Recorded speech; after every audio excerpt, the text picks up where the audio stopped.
Jim Hulton, and I'm the head coach of the Charlottetown Islanders. Well, when I think of my mentors, I think right back at the beginning, my parents were probably the initial mentors. My dad, like any young boy, I think you look up to your father, and I think his was more by example.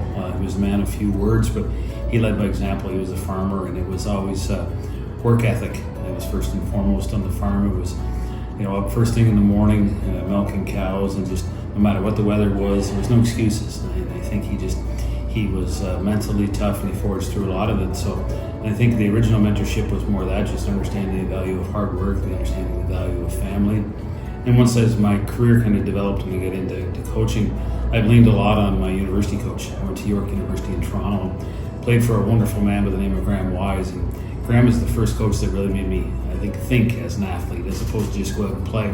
He had systems. He was a real teacher of the game. So that really gravitated towards that style of coaching, learned a lot from him, and I've really relied upon him a lot over the years. I think one of the big things is understanding that nobody has all the answers, and not to be afraid to ask questions, and no matter what stage you're at in your career, and it's nice to be able to have someone that kind of quietly and go to and ask for some help. Well, a mentor matters for a number of reasons. Again, it's your support system.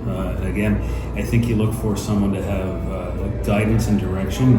So sometimes when you just need to validate some questions that you have, other times you need questions answered, sometimes you need direction, sometimes you need a kick in the butt. So it's a variety of different things. So having a mentor is very important to help guide you along the twists and turns that life throws at you.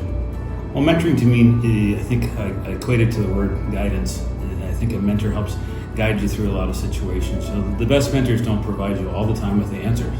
Sometimes they'll just lead you a bit of a roadmap to let you get to the answer yourself. But I think they have a good feel for the person that they're mentoring, and I think if you're mentoring someone too, I think that's one of the keys is not to provide all the answers, but just to provide some guidelines and some guidance to help them kind of reach their destination on their own. Well, I think in my position, the great part about my job with coaching junior hockey with kids that are 16 to 20 is that's what we're in it for. Mentorship is a huge part of our job as coaches, and I think as a staff we have to understand that we kind of view ourselves as the big brother or an uncle type figure in these kids' life, and it's the same thing. You're trying to guide them through not only their hockey dreams but their education dreams. They're transitioning from teenage years into manhood, and that's a stage in life that requires a lot of mentorship because you have a lot of questions and there's a lot of different avenues that you can travel. So we try to help out on a daily basis, and it's one of the most rewarding aspects of this job.